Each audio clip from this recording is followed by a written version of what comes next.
momento de predicación, en el momento correcto. Si no, ya saben, salgan nomás. Gracias por su comprensión. Um, Hermanos, ¿cómo está su ánimo para diciembre? Pastor, ¿estás pensando en diciembre? Sí, tengo que pensar en diciembre. No quiero que llegue diciembre y seamos un grupito con una velita que se apaga así nomás, porque bueno, varios salen, varios se van fuera por asuntos de familia, gracias a Dios por la familia, pero otros que nos quedamos acá tenemos muchas cosas que hacer. El año pasado, Arturo, que estaba acá con nosotros, él fue para su pueblo, para su sitio allá. Y Arturo, ven un ratito. Hasta ahora no hemos hablado de esto. Voy a quitarle 5 minutos al mensaje, o sea, ahora va a ser 2 horas. No, estoy fastidiando. Arturo, vente para acá un ratito. ¿Sí? Cris, voy a utilizar un micrófono, por favor. Es que siempre hemos hablado de esto. Ya, hay uno prendido. Siempre hemos hablado de esto y nunca lo hemos hecho, ¿te acuerdas? ¿No? Esto era algo que necesitábamos hacer. Ok, ¿cómo te fue? Primero que nada, dinos cómo te llamas. Bueno, buenas tardes familia. Mi nombre es Arturo Nepomuceno Nolasco. Soy del estado de Veracruz, perteneciente al país de México. Me siento muy contento a estar con ustedes en este momento, muy feliz. He encontrado acá una familia desde la temporada pasada que vengo. Esta es mi segunda temporada y pues la verdad muy alegre. Cuando puedo venir y cuando no, porque a veces la necesidad del trabajo, pero pues ahorita estamos acá presentes. Sí, ellos salieron tarde. Me habló el otro grupo que está en el otro lado. Me dijo, pastor, hemos salido y todavía están esperando. 20 tienen que esperar cocinar. Sí.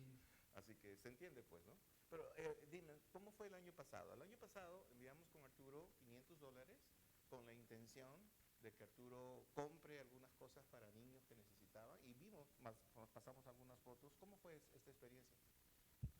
Bueno, fue una experiencia muy bonita para mí y mi familia, porque ellos fueron, mi esposa y mis hijos fueron los que me ayudaron a llevar este evento, donde fue, como platicaba el pastor, fue parte de esta ocasión fue parte de la iglesia, llevar un poquito de alegría, felicidad a ya aquellas familias. Yo traté de buscar 4 familias que necesitaran una noche buena, se podría decir una noche buena, una cena navideña, donde se les dio regalos a los niños y a lo que es la familia.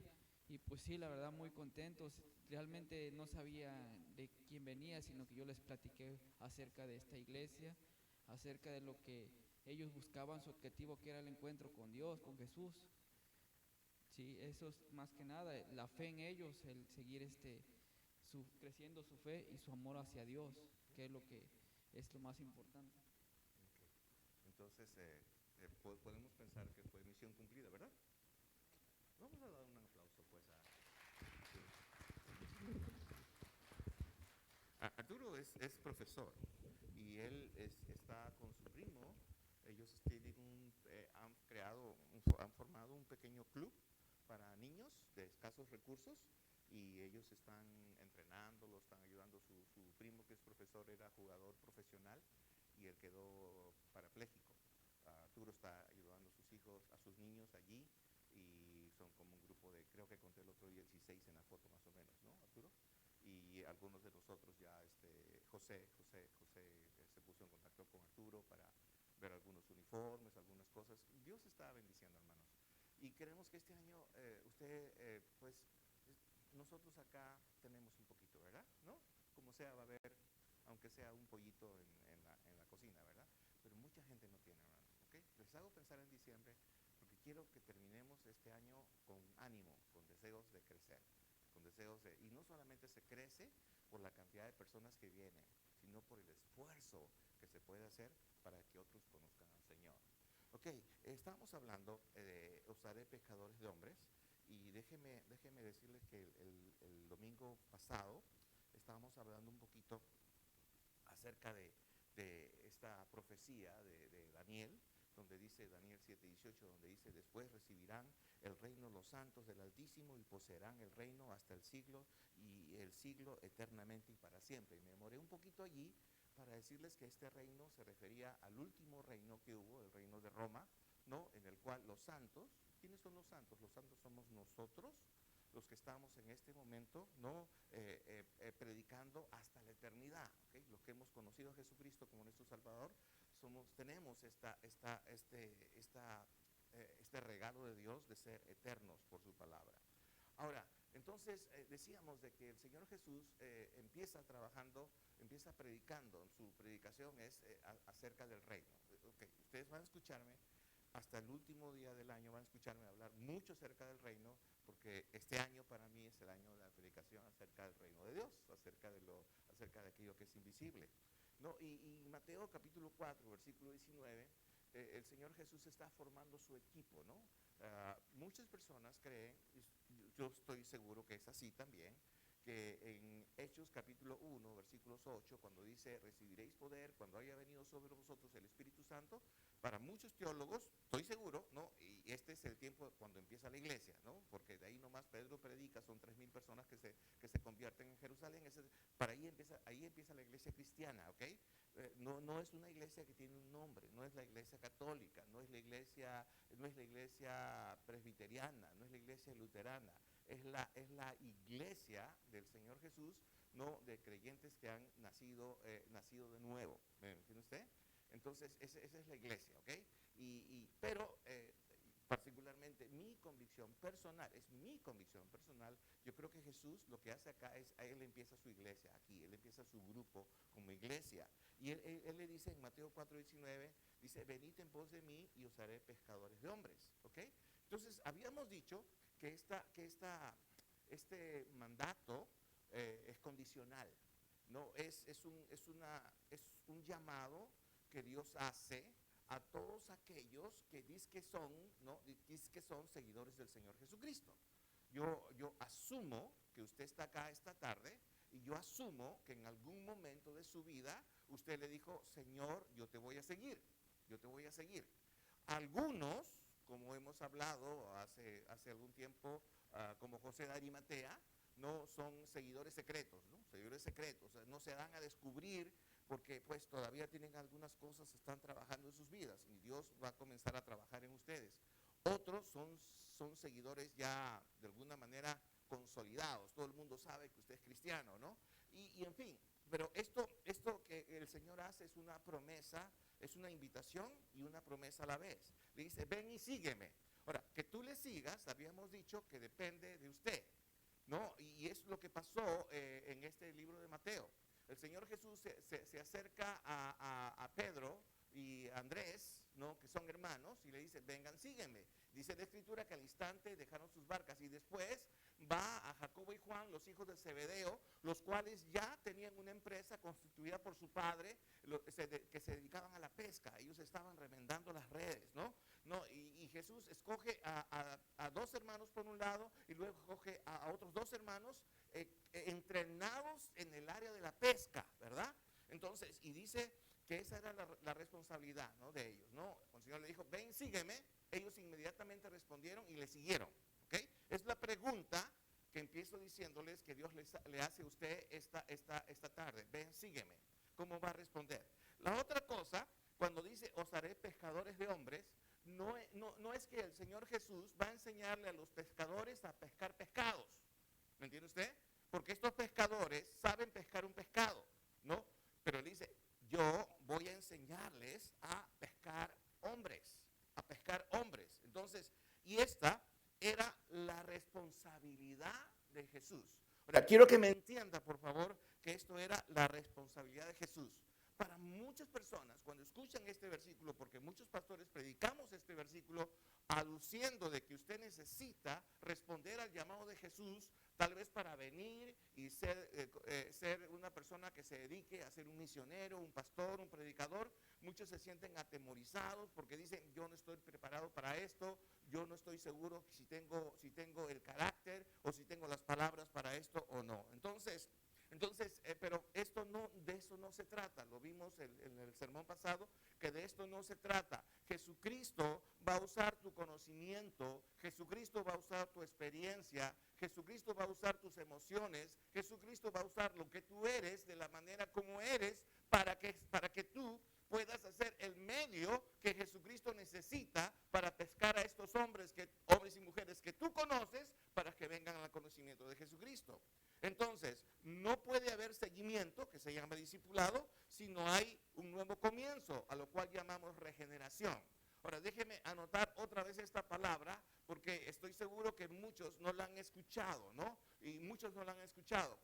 Hemos estado hablando mensajes pasados acerca de que una persona que cuando viene a Jesucristo necesita morir a su vida vieja, necesita ser sepultado y entender que sus pecados fueron sepultados y Dios no les va a tomar en cuenta sus pecados pasados porque estos pecados fueron sepultados. Y necesita resucitar, ¿no? Eso era el ejemplo de lo que es el bautismo. Necesitas resucitar a una vida nueva y debes caminar en una vida nueva entendiendo que Dios perdonó tu vida pasada, todas aquellas cosas que te separaban de Él. A eso llamamos regeneración. La regeneración solamente puede existir cuando algo se murió. ¿Me entiende usted? No, de lo contrario no se llamaría regeneración. O sea, si esto está muerto, entonces Dios lo puede regenerar. Ese es un milagro de parte de Dios. No, y quiero decirle que cuando usted anda en el mundo sin reconocer el pecado, usted está muerto. Y no es hasta el momento que usted reconoce que está muerto, es cuando se provoca una regeneración. Entonces Dios va a usar tus intereses, tu personalidad, tus dones, tus destrezas, ¿no? Va a usar esto. Y habíamos mencionado también en Proverbios capítulo 22, versículo 6, donde dice, instruye al niño en su camino, el que debe de seguir, y cuando sea viejo no se apartará de él. Ok, si tú eres un padre que trata de decirle a sus hijos, a sus hijas, lo que tiene que hacer según lo que a ti te gusta, tengo que decirte que estás bastante equivocado. Tú tienes que enredarte en la vida de tus hijos, de tus hijas, tienes que saber qué cosas es lo que les gusta, tienes que saber cómo explotar ese mundo de intereses que ellos tienen para que ellos puedan alcanzar por esos intereses grandes cosas que Dios ha preparado para ellos. ¿Me entiende usted? Entonces esa es la manera más o menos de explicar Proverbios capítulo 22, versículo 6. Entonces, la idea acá que tiene Jesucristo es bien sencilla, ¿no? El que me sigue es la persona que me sirve. Y entonces el que me sirve no solamente debe seguirme, sino debe de estar donde yo estoy, no debe de acompañarme a donde yo voy, debe de ser sensible en las cosas que yo hago, ¿ok? Ahora, si haces tú eso, entonces debes dejarle el resto al Señor. Si tú haces eso, debes dejar que el resto lo haga el Señor. Y por eso dice, yo os haré pescadores de hombres. ¿Okay? Yo voy a pescar los hombres, yo voy a pescar las personas, ¿no? Y estas personas van a venir y van a conocer al Señor Jesucristo. Ahora, normalmente muchas personas dicen, oh, pastor, entonces, ¿de qué estamos hablando? Estamos hablando de una palabra que se llama evangelización. Estamos hablando de una manera que Jesucristo tiene de invitarte para que trabajes con Él.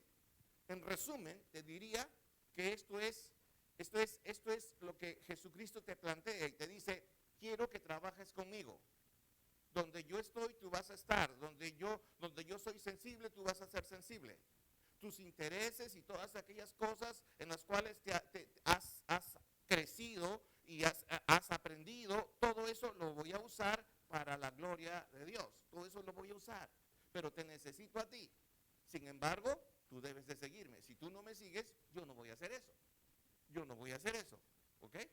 Entonces, si lo haces, quiero decirte que Él escucha esta palabra, va a implementar la promesa. ¿Me entiende usted? Por muchos años, muchas personas dicen, pero pastor, yo no tengo las palabras, normalmente dice, yo no tengo el tiempo, yo no tengo esto, bueno, siempre yo no tengo. Bueno, no se trata de que tú tengas, se trata de que estés dispuesto a crecer. Se trata de que estés dispuesto a reconocer al Señor Jesucristo como tu Salvador. Entonces, y en ese sentido, Dios no te va a quitar el negocio, Dios no te va a quitar tu responsabilidad, la que tienes normalmente. Dios no te va a sacar de hacer lo que estás haciendo, porque Dios te quiere. En eso que estás haciendo, Dios te quiere. En eso que estás haciendo, Dios te quiere. ¿Entiende usted? En eso que estás haciendo, Dios te quiere. Entonces, y habíamos comenzado acerca de pescar. Ahora, déjeme decirle algo bastante especial. Mire, cuando nosotros vamos a pescar, Carlos, tú sabes mucho de pesca. Sé que sabes. Y metes el anzuelo allí, ¿no? Y sacas un pescado. ¿Cómo lo sacas? ¿Muerto o vivo? Vivo, ¿no es cierto, no? Vivo. Y lo sacamos vivo para después hacerlo frito. Está frito el pescadito, ¿no? ¿Lo sacamos vivo o no? Pues, ni modo, ¿no? Alguna vez vi un video en donde todavía estaban partiéndole por la mitad del pescado y el pescado seguía moviendo. Todo el sistema nervioso funciona así el pescado. Bueno, sin embargo, cuando hablamos de la pesca que el Señor nos propone acá, nosotros estamos hablando de pescar pescados muertos. Pescados muertos. Y déjeme decirle, escúcheme bien, que esa es la manera como las Escrituras describen a las personas que están separados de Dios. ¿Me entiende usted? ¿No? Pescamos personas que están muertas para traerlos a la vida. ¿No le parece eso un milagro? ¿Le parece un milagro o no? Usted está muerto y no se ha dado cuenta porque todavía no tiene vida. Entonces, eso es lo que pasa. Ahora, eso fue lo que pasó. Entonces ahora el Señor Jesús, como dije, esto es una analogía. ¿Sabe qué es una analogía? Se lo voy a poner en algo bien sencillo. Esto es como un ejemplo en el pasado que nos sirve para interpretar las cosas que suceden en este momento, ¿ok? Es una analogía del trabajo que debiera de hacer la iglesia, o sea, nosotros, para alcanzar personas para Cristo. ¿Ya me entendió? Ese es el concepto. Ahora, en Mateo capítulo 4, versículo 18 al 22, después de que el Señor Jesús los llama, aparece una palabra en el versículo 21 dice, pasando de allí vio a otros dos hermanos, ¿no? Jacobo y Zebedeo, y Juan su hermano, en la barca con Zebedeo su padre, que remendaban. ¿Qué remendaban? La red, ¿no? Hay que remendar la red. Pero este era el trabajo de pescadores, ¿no? Cuando usted pasa por un muelle, cuando usted pasa por lugares pescadores y sabe que los pescadores están ahí, están sentados, no es que no están haciendo nada, están remendando las redes, ¿ok? Para poder ir a pescar. Lucas capítulo 5, versículo 1, dice, la última parte dice, habiendo descendido de ellas, dice, lavaban sus redes. Miren, los pescadores estos están lavando sus redes. Y en Mateo capítulo 4, versículo 18 dice llamado, y Andrés su hermano, que echaban la red en el mar. Entonces hay tres acciones que hacen. La primera, remendaban, la segunda, lavaban, y la tercera, echaban sus redes. Pescadores, como les dije, de alguna manera muy, pero muy expertos para pescar. ¿Ok? Entonces, limpiar las redes es muy importante. Arreglar las redes y preparar las redes es muy importante, ¿ok? ¿Y dónde las echaban? Tenían que echar las redes donde hay pescados para pescar. Pero para saber dónde hay pescados para pescar, ellos tienen que tener una idea y un conocimiento de más o menos a qué hora, en qué momento, en qué circunstancia y qué tipo de peces voy a sacar para poner el equipo necesario para sacar esos peces. ¿Me comprende? Así que no es una cosa nomás que decir, ok, vamos a pescar esta noche y vamos a traer unos 20, ¿cómo se llaman estos pescados grandes que tenemos acá? Salmones, ¿no es cierto? No es así. No vamos a hacer eso, no se puede. Entonces, yo pensaría que hay dos tipos de pesca.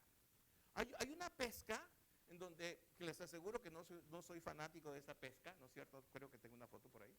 Hay una pesca en donde uno va con su cañita, ¿no es cierto? No, hay que tener mucha paciencia, yo me desespero. Hay que tener mucha paciencia para agarrar, tirar el anzuelo y esperar que en un momento mis hijos teníamos un amigo, se llama el Dr. Atkins, ¿te acuerdas? ¿No? Y los llevaba a pescar y salían temprano y regresaban tarde. A veces regresaban con un pescado, a veces sin pescado, a veces regresaban con algo y se demoraban horas y horas. Yo no soy fanático de esa pesca.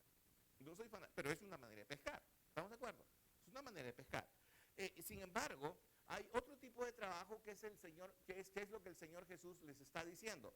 Y esa es la manera como el Señor Jesús nos propone que hagamos un trabajo corporativo. Trabajo corporativo quiere decir un trabajo en sociedad. Por eso escoge 2 hermanos primero y 2 hermanos después, ¿no? 2 hermanos primero y 2 hermanos después. ¿Por qué? Porque el Señor Jesús nos dice, ok, vamos a pescar esta noche y vamos a traer 20 pescados. ¿No es cierto? Vamos a traer 20 pescados. ¿No es cierto? ¿Por qué? Porque todos conocen de la pesca, es un trabajo en sociedad, este es un trabajo corporativo en donde todos de alguna manera están relacionados con la pesca, ¿verdad? Entonces, este mensaje, este tipo de llamado es un mensaje sobre la responsabilidad corporativa de la iglesia de ir y predicar el evangelio. Ahora, para hacer este tipo de trabajo, otra vez seguimos usando la analogía de la pesca. Como dije, no soy fanático de esto, pero me ha tocado estar en diferentes lugares en el mundo, ¿no? En donde he visto la pesca. Hace algunos años atrás estaba en una zona del Amazonas y estábamos ahí, era una conferencia de pastores, yo estaba predicando allí esa tarde, y al otro día me llevaban a la zona de la ribera, donde íbamos a entrar en canoa a más o menos unas 300 comunidades, ¿no? Al fondo, ¿no? Y era todo un acontecimiento, ¿no? Y los pescadores, pues se pesca del río, se pesca, van a las cochas, se llama, lugares donde son así quebradas del río, estoy hablando del río Amazonas, ¿no? En donde hay cualquier cantidad de pirañas, ¿no? Es la primera vez que yo veía las pirañas ahí, ¿no? Y se come, son bien ricas. En algunos casos se llaman palometa. Entonces el asunto es que estaba mirando cómo estas personas están haciendo y utilizan unas boyas, se llaman flotadores, ¿no? Utilizan unos flotadores que le ponen a la red, ¿no? Creo que tengo fotos ahí, Cristian, si más no me equivoco, ¿no? O no lo subí. Ok, entonces, ¿qué sucede?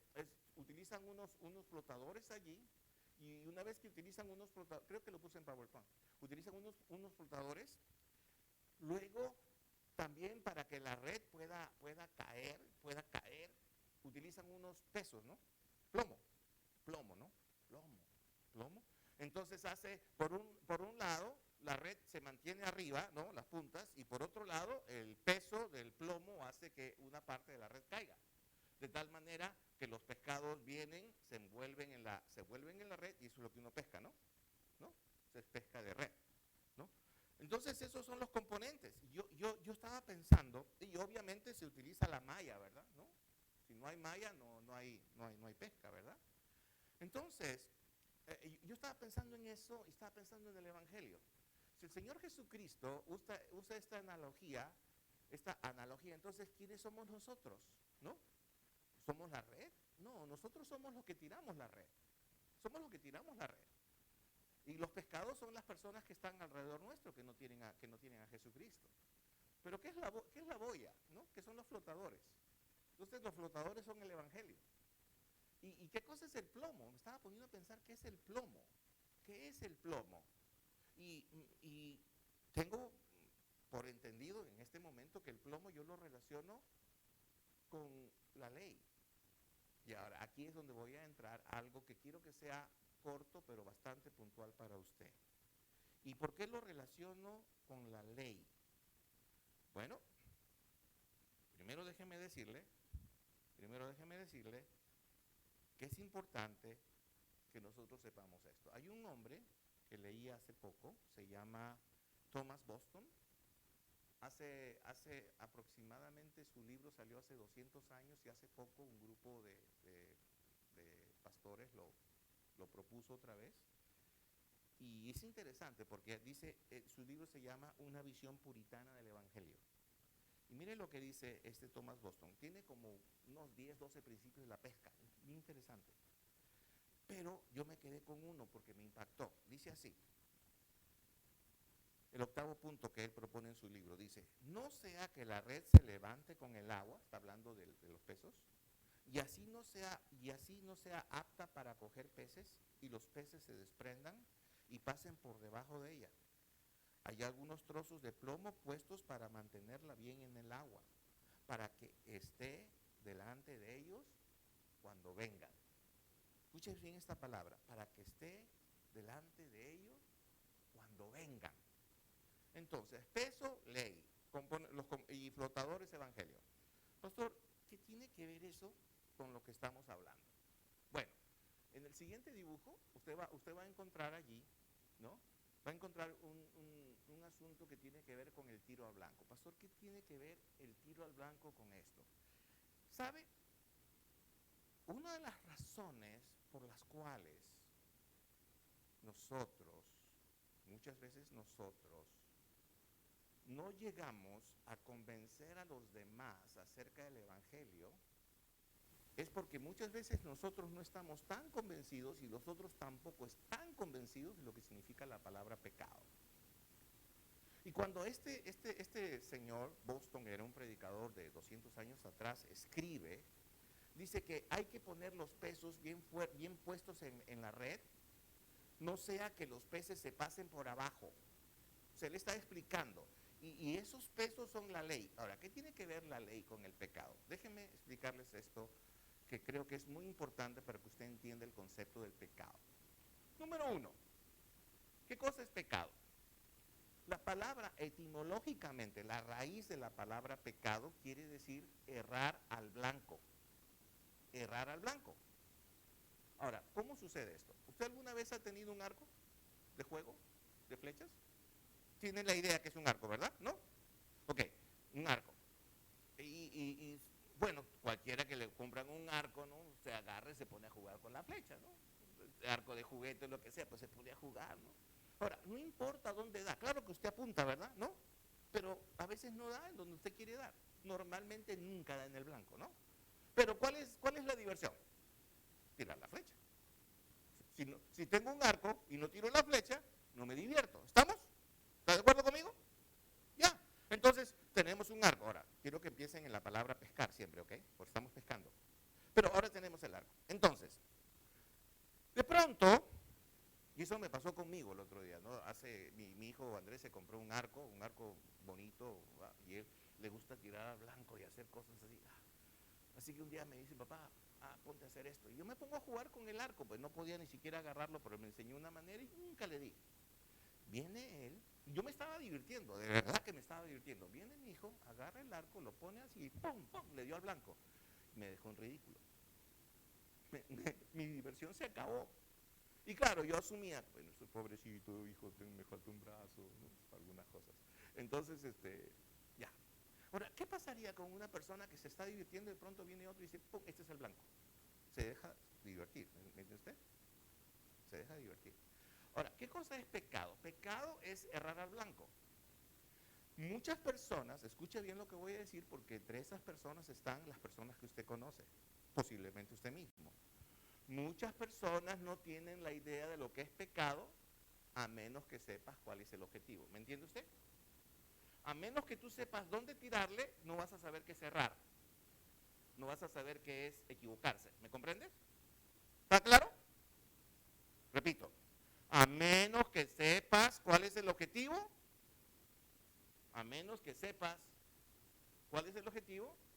tú le vas a errar en el blanco. Vas a equivocarte. ¿Me entiende usted? Entonces tiene que estar bien claro, ¿no? Pecado es errar al blanco. Ahora, Romanos capítulo 7, versículo 7, el apóstol Pablo está teniendo un problema con esta definición de pecado. Recuerde usted que Romanos capítulo 7 es un punto muy, pero muy elemental en la teología del Evangelio en cuanto al pecado. ¿Okay? Y Pablo dice, ¿qué pues diremos? ¿La ley es pecado? No, la ley no es pecado, en ninguna manera. Pero yo no conocí el pecado, sino que dice, por la ley. Si yo no conocí el pecado, si no es por la ley. ¿No? Voy a Alaska, rento un carro y empiezo a manejar por la carretera. Yo asumo que debe ser 60. Yo estaba tratando de mirar un speed limit, ¿no? Que a veces ponen 65, 70, ¿no? Estaba mirando ahí, pero no conocía, lo tomé al carro. Entonces, de pronto, la policía se para junto a mí, me orillo. Me dice, ¿sabes a cuánto estás yendo? Yo le digo, creo que 60. Digo, ¿sabes cuánto acá es ¿sabes aquí cuánto es el límite? Yo le digo, no sé, yo soy de Washington. Sí, pero este es Alaska, me dice, ¿no? Este es Alaska. Digo, pero ¿estoy mal? Sí. Me dice, ¿a cuánto debes ir? Acá debes ir a 50 en una parte, ¿no? Y estás yendo a casi 70. Y yo, pues, obviamente, me dijo, obviamente me siento mal, ¿no? ¿O no? Porque me convierto en criminal, ¿me entiende usted? Oye, pastor, no eres un criminal. No, sí, porque estoy, ¿qué cosa? Estoy violando la ley, ¿entiende usted? Ahora, yo no conocía la ley, ¿entiende usted? Si la hubiera conocido, hubieran dado a 50, ¿me entiende usted? ¿Está claro? ¿Está claro? Avíseme, ¿está claro o no? Entonces, la manera de cómo conocer, ¿no?, que es el pecado, entonces es por conocer qué es la ley. ¿Estamos? ¿Ya? Ahora, acá hay otra cosa. Génesis capítulo 1, versículo 26. ¿Qué cosa dice? Entonces dijo Dios, hagamos al hombre a nuestra imagen, conforme a nuestra semejanza. Y creó Dios al hombre a su imagen, a imagen de Dios lo creó, varón y hembra los creó. ¿Cómo los hizo Dios a las personas? A su imagen y semejanza. Ahora, escúcheme bien. ¿Se da cuenta que en el punto del blanco está el carácter de Dios? Entonces, la manera de no cometer pecado es apuntar al carácter de Dios. ¿Ok? Porque Dios me hizo a mí a su imagen y semejanza. Ahora, ¿qué cosa quiere decir con esto?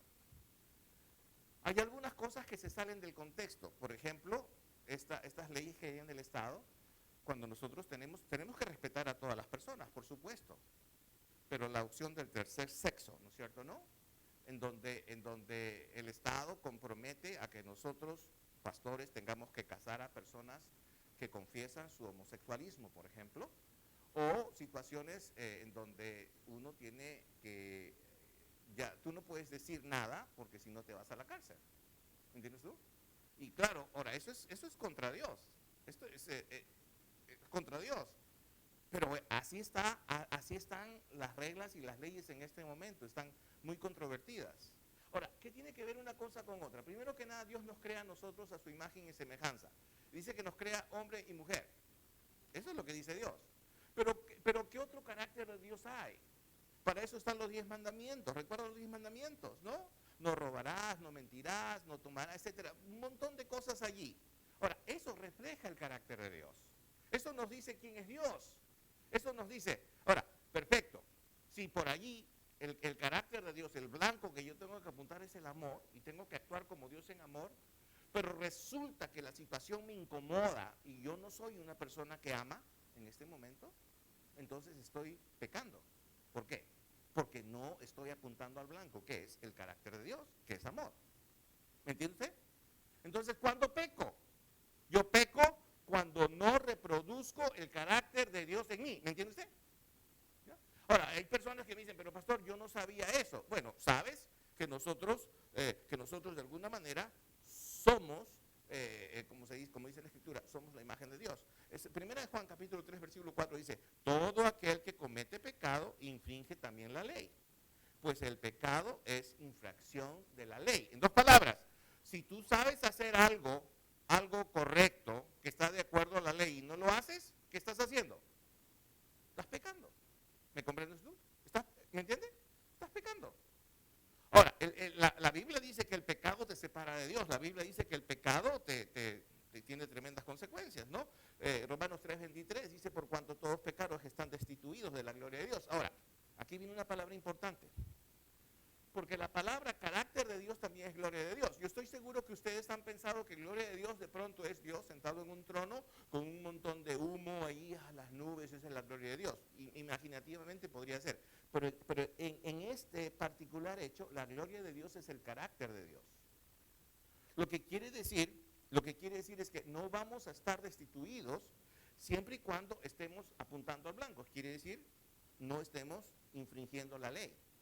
Y la manera como nos vamos a infringir la ley es cuando nosotros nos comprometemos a ser un reproductor del carácter de Dios en nuestras vidas. Romanos capítulo 3, versículo 20 dice, ya que por las obras de la ley ningún ser humano será justificado delante de él, porque por medio de la ley es el conocimiento del pecado. Es interesante, para que entiendas el pecado tienes que conocer la ley. Para que entiendas el pecado tienes que conocer que estás haciendo algo equivocado, que esto no es correcto y que esto te trae muchas consecuencias. ¿Y qué cosa es lo que decía este autor de este libro? Porque en esto estaba. Este autor de este libro decía, hace 200 años atrás decía, que a las personas hay que decirles, hay que contarles, hay que enseñarles cuál es su pecado. Porque si no estamos enseñando a las personas cuál es su pecado, que los destituye, que los lleva al infierno, no estamos poniendo bien los plomos en la red. Y por eso muchos pescados se van a ir por cualquier otro sitio y no van a querer y no van a entrar a la red para hacer pescados. ¿Por qué? Porque las personas no quieren entender su pecado, no quieren reconocer su pecado, no quieren, por eso muchos no están de acuerdo con Dios y se molestan con Dios, o se molestan con Dios, se molestan con la iglesia, se molestan con las personas, porque asumen que nosotros tenemos una vida diferente, ¿no? Aunque saben que nosotros pecamos. Y ese es el gran problema del Evangelio. Por eso, si alguno leyó mi devocional esta mañana, algunos nos vamos a sentir hasta hipócritas, nos vamos a sentir mal delante de los demás, ¿no? Porque Satanás empieza a trabajar con nosotros, a decirnos es mentira, lo que tú estás predicando es una mentira, porque tú eres el primer pecador. Sí, señores, yo soy pecador, pero perdonado. El Señor me limpió y me levantó. Romanos capítulo 3, capítulo 3, versículo 20, este versículo me encanta porque aquí dice, ya que por las obras de la ley ningún ser humano será justificado delante de él, porque por medio de la ley es el conocimiento del pecado, por medio de la ley. Y Romanos capítulo 2, versículos 14 y 16, dice así, escucha, porque cuando los gentiles que no tienen ley hacen por naturaleza lo que es de la ley, estos, aunque no tengan ley, son ley para sí mismos. Ahora, recuerden que Pablo está tratando con judíos que entienden la ley. Pero Pablo dice, hay otros, y acá nos pone a nosotros, que no tienen la mínima idea de lo que es la palabra de Dios, que no les interesa la palabra de Dios. Que si les digo que el homosexualismo es malo porque la Biblia lo dice que no es correcto, algunos me van a decir, pastor, usted cree eso, pues yo no creo. Está bien, posiblemente es cierto. Es posiblemente cierto que tú piensas así, no que yo estoy mal, porque la Biblia me dice lo contrario. Por eso que Pablo dice acá así, ¿no? Dice, mostrando la obra de la ley escrita en sus corazones, dando testimonio su conciencia y acusándoles o defendiéndoles sus razonamientos, en el día en que Dios juzgará por Jesucristo los secretos de los hombres conforme a mi evangelio. Es interesante. ¿Sabe lo que quiere decir esto? Quiere decir que ninguna persona en el mundo, toda persona sabe en conciencia lo que es bueno y es malo. Toda persona, aún aquella persona que diga yo no creo en esto, sabe lo que es bueno y sabe lo que es malo. Y por eso acá la Escritura dice así, mostrando la obra de la ley escrita en sus corazones. Es decir, si no conozco la ley de Dios que está escrita en la Biblia, hay algo que se levanta en mi conciencia que me dice, eso está mal, no lo debo de hacer. Toda persona, el peor, ¿ok? El peor, sabe que está mal, no lo debo de hacer. No lo debo de hacer. Pues,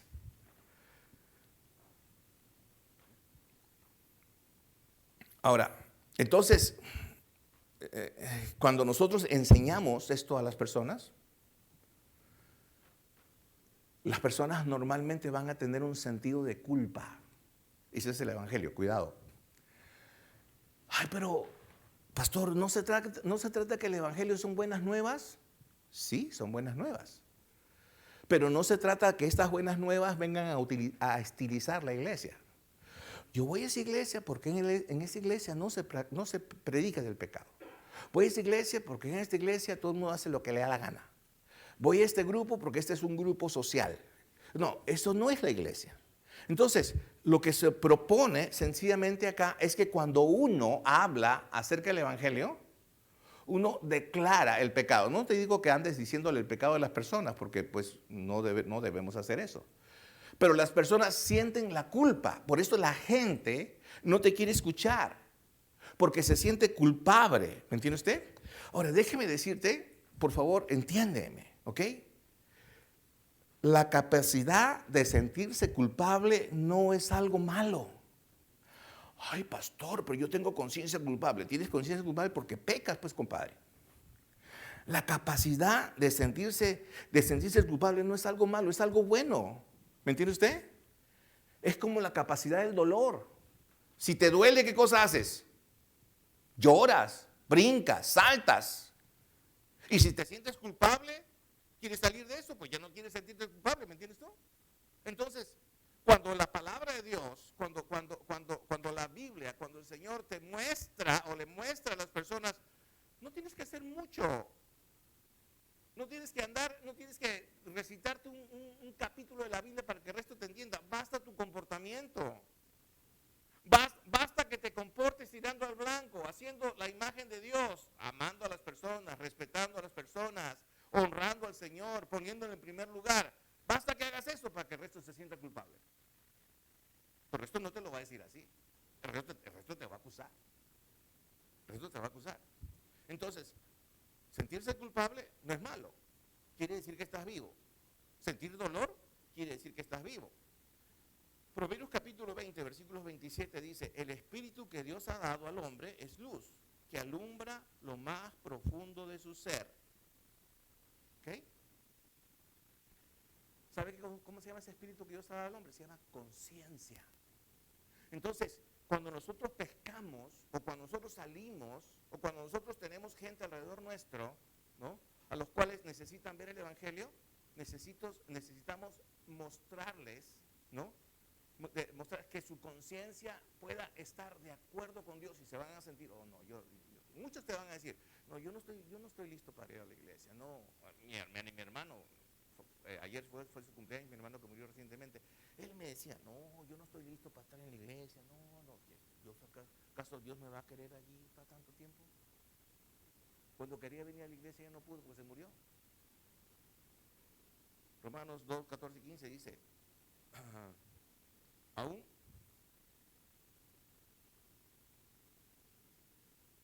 dice, cuando los que no son judíos ni tienen la ley hacen por su naturaleza lo que la ley les manda, ellos mismos no son su propia ley, pues muestran por su conducta que llevan la ley escrita en el corazón.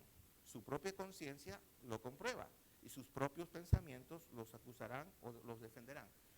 Está hablando Pablo acerca de aquellos que no conocen. Los judíos tienen que conocer la ley sí o sí, ¿me entiende usted? Sí o sí, todo el Pentateuco. Los judíos lo hacen, lo tienen que hacer, ¿ok? Por nacimiento son impuestos a hacerlo, ¿me entiende usted? Pero nosotros no. Entonces nosotros sí tenemos una ley de conciencia, algo que nos dice qué está bueno y qué está malo. ¿Me comprende usted? Entonces, ¿qué es pecado? Pecado es errar al blanco. Pecado es errar al blanco. Y si nosotros, si Dios nos llama y Jesucristo nos llama y dice, ven y yo voy.